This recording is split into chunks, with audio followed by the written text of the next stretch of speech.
Anggota militer Vladimir Putin tak pernah kehabisan cara dalam merugikan kelompok musuhnya. Terbaru beredar sebuah video di media sosial Telegram pada Sabtu 28 Desember 2024. Dalam rekaman tersebut memamerkan keberanian seorang prajurit Rusia yang dengan cekatan menghancurkan pusat kendali UAV Angkatan Bersenjata Ukraina. Prajurit Angkatan Darat ke-49 itu sebelumnya melakukan pemantauan hingga pada akhirnya menemukan posisi Angkatan Bersenjata Ukraina di arah Chasiv-Yar, tempat sistem UAV militer Ukraina dikendalikan. Tanpa berlama-lama, ia langsung melancarkan aksinya dan meletakkan bahan peledak di titik yang ditargetkan.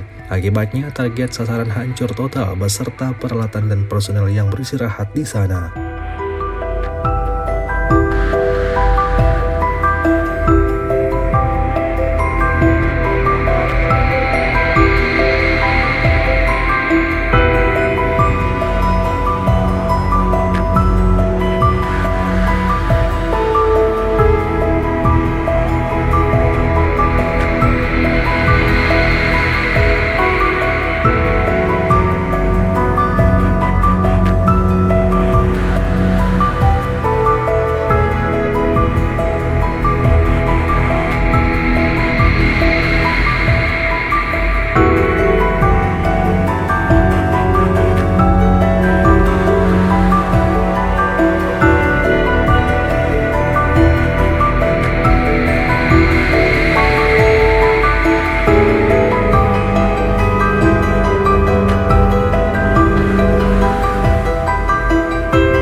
Download Tribun X sekarang, menghadirkan lokal menjadi Indonesia.